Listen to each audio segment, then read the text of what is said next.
नहीं देखो 72 घंटा आम समय देलु 22टा जिला प्रशासन को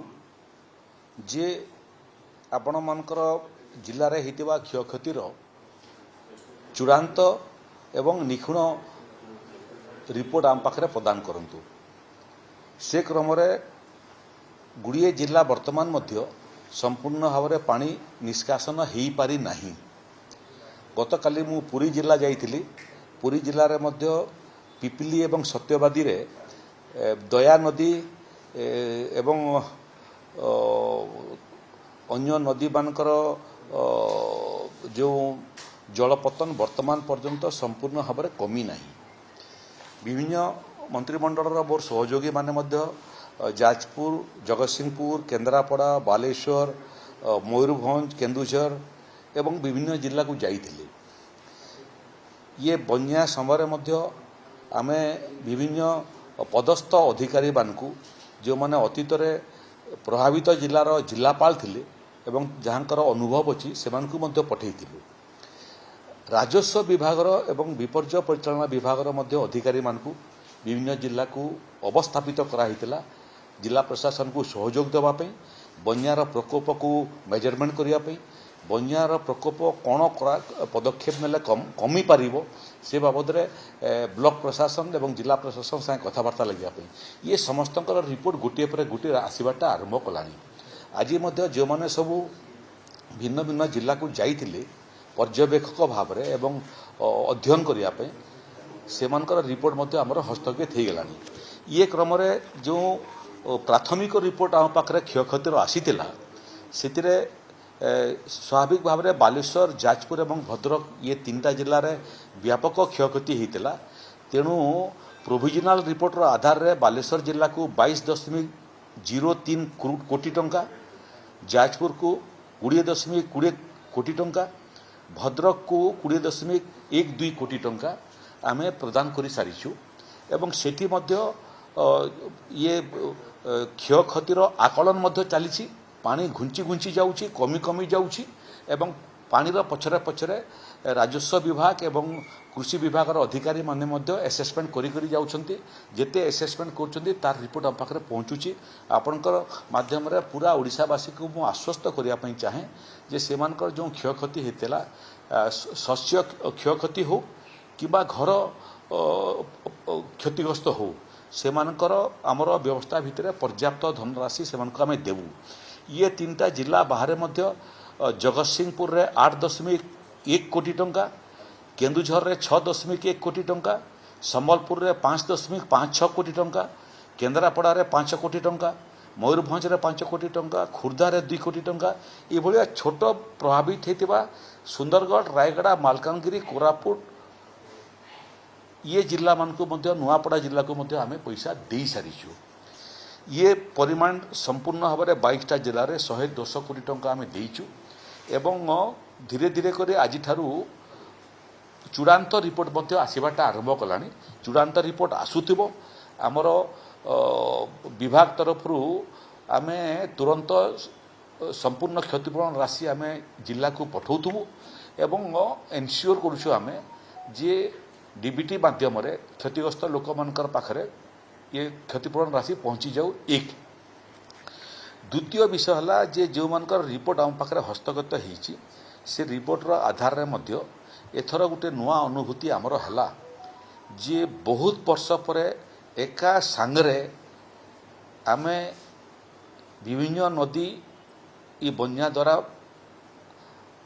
जलपतन वृद्धि पाइला एवं प्रभावित है। ब्राह्मणी बैतरणी बुढ़ाबलंग सुवर्णरेखा देवी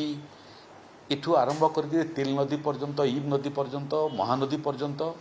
जलकाठा नदी पर्यंत सबू नदी एका संगे प्रभावित है। एका संगे प्रभावित हबार कारण होउची जे एल नीनो कारण वृष्टिपात कम हबो बोलिकरी स्वाभाविक भाव में ओडिशा रे एवं अन्य राज्य रे मध्य सरकार माने पर्याप्त पानी गच्छित रखा प्रयास करते। जुलाई मास 2026 रे जितकी वर्षा होईची ओडिशा रे 2025 जुलाई मासर वर्षा अपेक्षा मोटामोटी 65% अधिक वर्षा होईची। तेणु बाध्य होकर आमको सबू नदी पानी छाड़ापी पड़ला एवं जोटा सबू अंतरराज्य नदी अच्छी छत्तीसगढ़ को लगिक महानदी अच्छी झारखंड को लगिक नदी अच्छी ये सबू सेपटू पानी वर्षा हवा फल उपर मुंडरे सीटा प्रभावित किंतु प्रशासन जल संपद विभाग राजस्व विपर्य परिचालना विभाग एवं जिला प्रशासन ये समस्त प्रॉपर कोऑर्डिनेशन जो आमे ये बन्या को मुकाबिला करिबारे एवं क्षयक्षतिर मात्रा को कमिबारे सफल हेलु लोक मानकु मध्य आमे धन्यवाद दउचु सेमानकर मध्य सहयोग हेई नथांता ये विषम परिस्थिति सामना करिबाटा सरकार पई एते सहज हेई नथांता आउरी गुटे समस्या हला जे ये बन्या हला बेलकु एठी पूर्णिमा कारणरू समुद्र को मध्य जल निष्कासन प्रभावित हैला एबे जो मानकर रिपोर्ट सब आसुची मु आपन को कहया पई चाहे जे आसंता काली 5टा बेलकु ओडिशार भिन्न भिन्न विभागर जो क्षयक्षति तार रिपोर्ट आम मागिचु से अधिकारी माने आसंता काली बैठक रे रहिबे जिला प्रशासन एवं जो जो ब्लॉक प्रभावित होईची से ब्लॉक रो ब्लॉक डेवलपमेंट ऑफिसर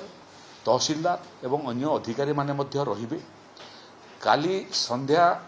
5टा सुधा समस्त क्षयक्षतिर पूर्णांग रिपोर्ट जदि पानी निष्कासित होइथिबो आम पाखे पहुँची जोटा जदि पानी निष्कासन ही नथिबो हुए तो आहरी 24 घंटा कि 48 घंटा अधिक लागिपारे काली जो बैठक अच्छी से बैठक रे जिला ठारू मध्य आमे रिपोर्ट मागिचु जे ये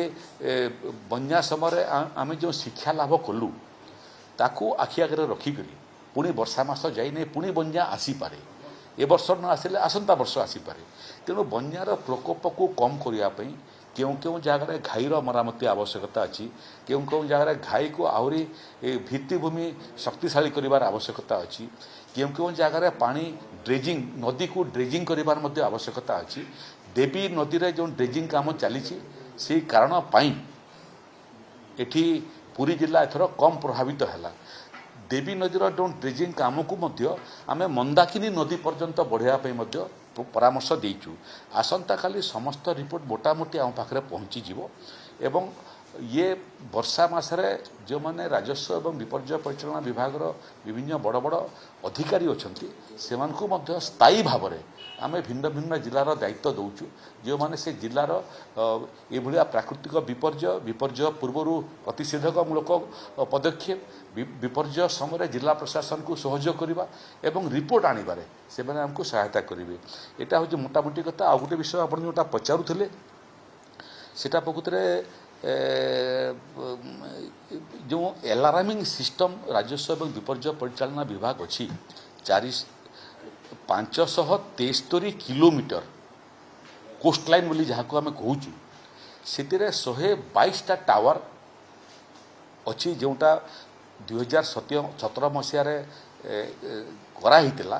से 122 भितर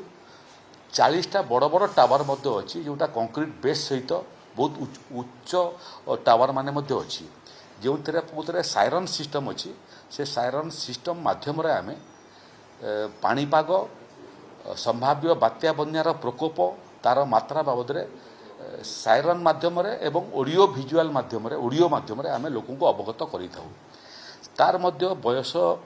समाप्त होगाठू बसिला किंतु आम जहाँ अध्ययन कलु से टावर सब आमको काम को आसो किंतु जो इंस्टॉलेशन थिला से इंस्टॉलेशन को आम आहरी आधुनिकरण करने विपर्य परिचालना विभाग बड़ बड़ अधिकारी माने निकट अतीत गोवा एवं केरल जाइतिले सेठिरो जो इनपुट आम पाइछु तार आधार रे आम एबे तार डिटेल प्रोजेक्ट रिपोर्ट प्रस्तुत करूछु सेटा इलेक्ट्रोनिक्स कॉर्पोरेशन ऑफ केरल सेतिरे सेमाने मध्य हमकु सहाय्य करूछंती एबे जो इंस्टॉलेशन अछि जो 2G व्यवहार करूछु एबे 5G 6G व्यवहार हेबो तो द्वारा डाटा ट्रांसफर और डाटा डिस्ट्रीब्यूशन आहरी गतिशील हेबो एक द्वितीय प्रत्येक 122टा इंस्टॉलेशन रे आमे कैमरार मध्य व्यवस्था करूँ 360 डिग्री घुरुवा कैमरा एठू बसिक जोटा आम कमांड दौलू कि अनाउंसमेंट करूँ एबे आमको इनपुट जोटा आसीबो से इनपुट रे पवनर गति केते पवनर दिग कौन यार मध्य रिपोर्ट आम पाइबू बहुत समय बन्या बात्या प्राकृतिक विपर्य समय इनस्टलेशन मान प्रभावित होता है एवं थरे गोटे इनस्टलेशन प्रभावित है पूरा सिस्टम डिस्टर्ब हो जाऊँगी तेणु सैटेलाइट टेलीकम्युनिकेशन सिस्टम टू आम इंट्रोड्यूस करने जाऊँ जोटा इंट्रोड्यूस हेले कौन सी टावर जदि क्षतिग्रस्त हुए बेले डाटा डिस्ट्रीब्यूशन प्रभावित हेबो नहीं यार सांगरे सांगरे कंट्रोल रूम रु आमे ताकू तार गतिविधि एवं तार प्रकोप जानी परिबु एवं तार सांगरे सांगरे 314 ब्लॉक जोटा अछि ता सांगरे मध्य डाटा शेयरिंग पाई मध्य आमे व्यवस्था करूछु 30टा जिला 314टा ब्लॉक मध्य अत्याधुनिक सिस्टम इंस्टॉलेशन हबो जार फल रे सारा ओडिसा रे प्राकृतिक विपर्ययर गति तार प्रकोप एवं तार प्रभाव बाबद आम पूर्व सूचना करूँ एवं संबलपुर राडार सिस्टम क्रियाशील हो गला एवं तार माध्यम मोटामोटी आमर पूर्व अनुमान आहरी शाणित हो गोपालपुर जो टावर से टावर रे टेक्निकल कारण गरम हो जाऊँगी एवं गरम होला फल टोटाल कार्यक्षमता टिके कमी जाइए पारादीप जोटा टावर थिला सेटा मध्य टेक्निकल कारण रिपेयरिंग चली संभवतः आगामी 24-48 घंटा भीतर तार रिपेयरिंग काम सरीज भुवनेश्वर जो टावर आम करुचु से टावर कार्यक्षमता आगामी दिन में संपूर्ण हो कार्यक्षम हो बालेश्वर रे पार्ट्स माने टावर पहुँची गला इंस्टॉलेशन चली तेणु बालेश्वर मध्य संभवतः आगामी मासे 2 मास भितर कार्य संपूर्ण हो पुरी रे गोटे नुआ टावर करने सरकार निष्पत्ति नहीं तार काम आरंभ होगापी जाऊँगी पाणीपागर पूर्व अनुमान को आहरी शाणित एवं निखुण करवा विपर्य समय व्यवस्था को एवं भित्तिभूमि को आहरी मजबूत करवा एवं लोकों सांगरे एवं ब्लॉक प्रशासन सांगरे डाटा शेयरिंग करवा सैटेलाइट फोन एवं 5G 6G पर्यंत आमको व्यवहार करिवार आवश्यकता अच्छी ये क्रम रे आमर डिटेल प्रोजेक्ट रिपोर्ट प्रस्तुत होची एवं संभवतः आगामी दिन रे प्राकृतिक विपर्य को रोकिबा पई ताकू प्रतिहत करिया पई एवं तार मात्रा को एवं प्रकोप को कम करने मत लगुच राजस्व एवं विपर्य परिचालना विभाग आउ गोटे लेवल आउ गोटे सोपान ऊपर को जीवाटा आरंभ कर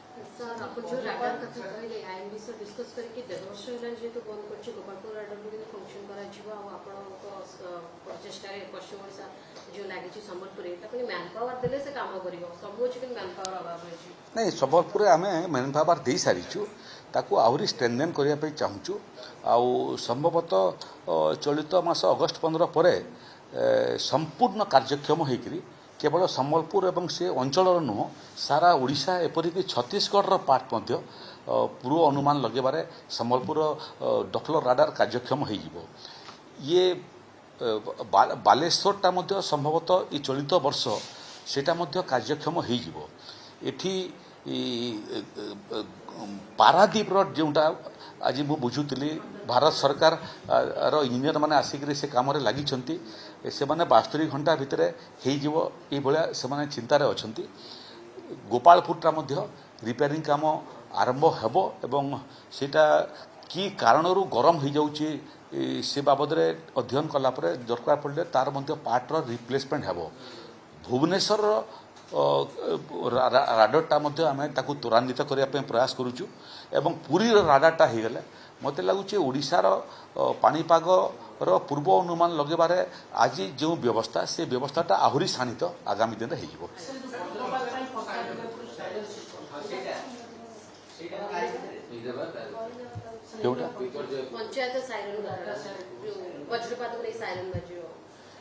नहीं से सब विषय डिटेल देखो नुआ नुआ समस्या एवं आपन को शुणु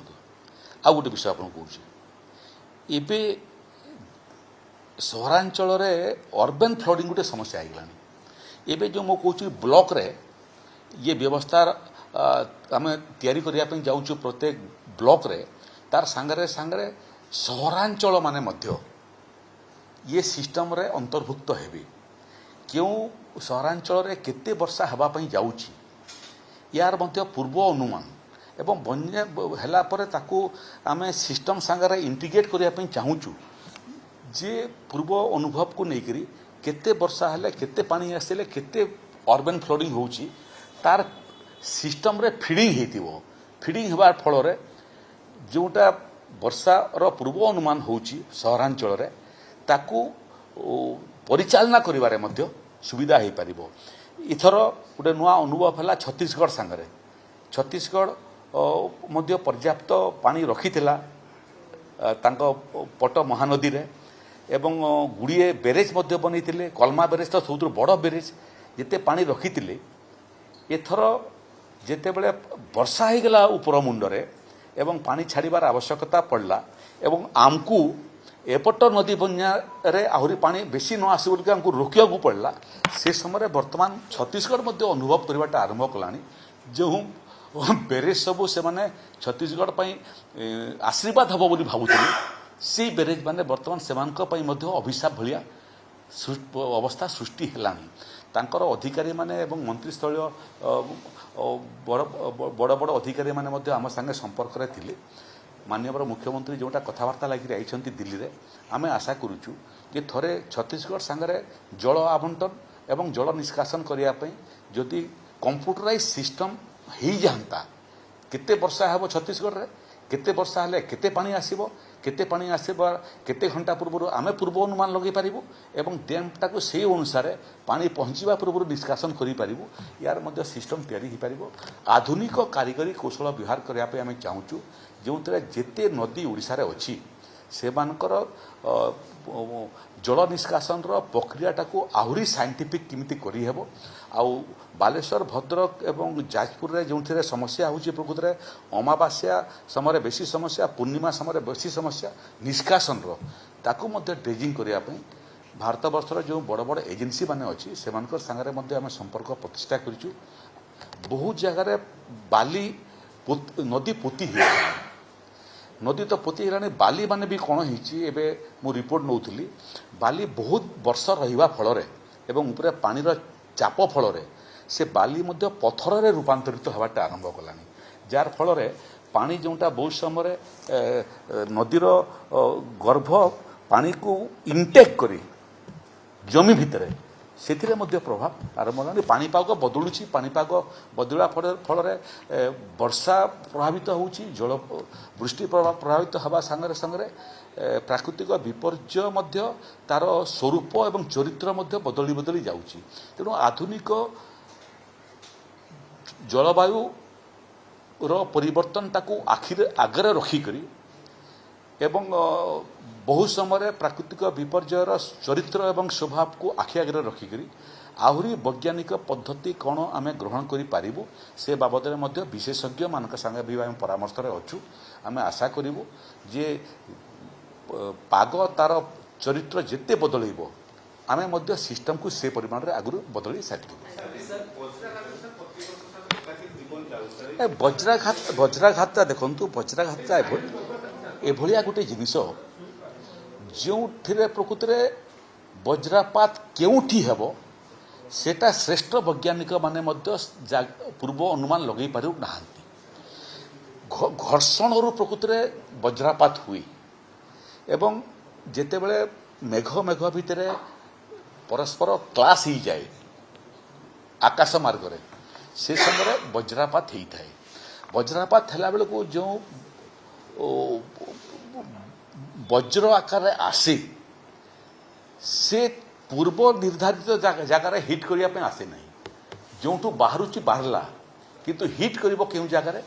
ଯେଉଁ ଜାଗାର ଉଚ୍ଚତା ସବୁଠାରୁ ଅଧିକ ଅଛି ଆପଣ ଦେଖିବେ ଗଛମାନଙ୍କୁ ହିଟ୍ କରେ ଏଠି ସେଥିପାଇଁ ଯେଉଁ ଜାଗାରେ କୌଣସି ଗଛ ନଥିବ ଏବଂ ବହୁ ସମୟରେ ଲୋକ କ୍ଷେତରେ କାମ କଲା ବେଳକୁ ପାଣି ଥିବା କାରଣରୁ ନେଗେଟିଭ୍ ହେଇଯାଉଛି ପାଣିଟା ଏବଂ ବଜ୍ର ତାକୁ ଟାଣି ନେଉଛି। ଲୋକମାନେ ମଧ୍ୟ ସଚେତନତା ଅଭାବ କାରଣରୁ ବହୁତ ସମୟରେ ବଜ୍ରପାତ ହେଲା ସମୟରେ ବ୍ୟାପକ ବୃଷ୍ଟି ହେଲା ସମୟରେ ଗଛ ତଳକୁ ପଳେଇ ଯାଆନ୍ତି ଆଶ୍ରୟ ପାଇଁ। ଗଛ ତଳଟା ଆଶ୍ରୟସ୍ଥଳୀ ନୁହଁ ଗଛ ଜାଗାଟା ହେଲା ସବୁଠାରୁ ଭୟଙ୍କର ଜାଗା ବଜ୍ରପାତର ଶିକାର ହେବା ପାଇଁ। ଆମେ ତାଳ ଗଛ ଲଗାଇବା ପାଇଁ ଜଙ୍ଗଲ ବିଭାଗକୁ 35 କୋଟି ଟଙ୍କା ଦେଇଛୁ। ଭିନ୍ନ ଭିନ୍ନ ଜାଗାରେ ତାଳ ଗଛ ଲଗେଇଲେ ଯଦି ମଣିଷ ତଳେ ଥିବ ତାଳ ଗଛ ସ୍ୱାଭାବିକ ଭାବରେ ତାର ଉଚ୍ଚତା କାରଣରୁ ଉପରେ ରହିବ ଏବଂ ବଜ୍ରପାତ ହେଲେ ସେ ଅଞ୍ଚଳରେ ମଣିଷ ନ ମରିକରି ତାଳ ଗଛ ଉପରକୁ ବାଜିବ। ଏଥିପାଇଁ କରୁଛୁ ଆମେ। କିନ୍ତୁ ଏବେ ମୁଁ ଜଙ୍ଗଲ ବିଭାଗର ଅଧିକାରୀମାନଙ୍କୁ ବି କାଲି ଡାକିରି ପଚାରୁଥିଲି ଯେ କେତେ ଗଛ ତୁମେ ଲଗେଇଲଣି, ଯେତେ ଗଛ ଲଗାଉଛ କେତେ ଗଛ ବଞ୍ଚୁଛି।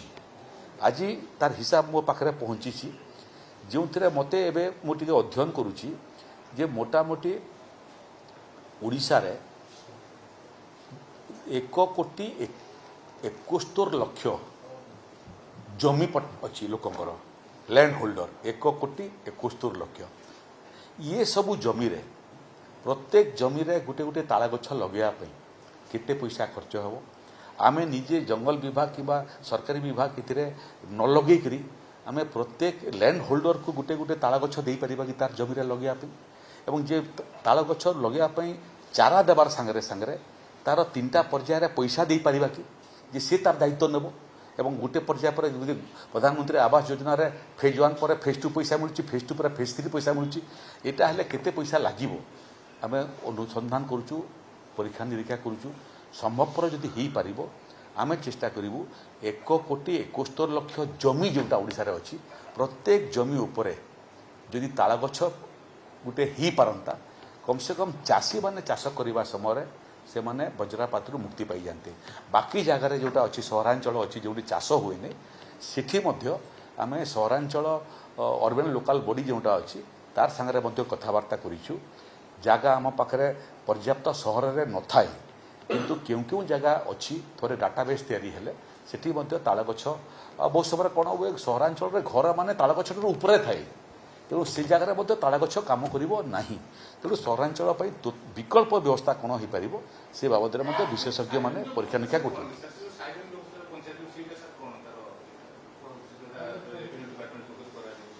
ଏଇଟା ପ୍ରକୃତରେ ଡାଟା ସେୟାରିଂ କରିବା ପାଇଁ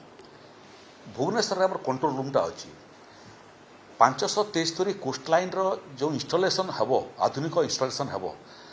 ତାର ଡାଟା ଆମ ପାଖକୁ ପହଞ୍ଚିବ, ଭୁବନେଶ୍ୱର ପହଞ୍ଚିବ। 1.5 କିଲୋମିଟର ଭିତରେ ଜନବସତି ମଧ୍ୟ ଅଛି ସମୁଦ୍ରକୁ ଲାଗିକରି। ଏବେ ଯେଉଁ ଡାଟା ଆମ ପାଖରେ ଉପଲବ୍ଧ ହେବ ସେଇ ଡାଟାକୁ ନିରନ୍ତର ଭାବରେ ଜିଲ୍ଲା ଏବଂ ବ୍ଲକ ବ୍ୟାଙ୍କ ଭିତରେ ଆବଣ୍ଟନ କେମିତି ହେଇପାରିବ? ଥରେ ଆବଣ୍ଟନ ହେଲେ ତାଙ୍କୁ ସୂଚନା କରିବା ପାଇଁ କିମ୍ବା ସେମାନେ ସୂଚନା ମାଗିବା ପାଇଁ ସମୟ ନଷ୍ଟ ହେବ ନାହିଁ। ଆମେ ପାଉଥିବୁ, ଅଟୋମେଟିକାଲି ବ୍ଲକର ଅଧିକାରୀମାନେ ମଧ୍ୟ ପାଣିପାଗ ଏବଂ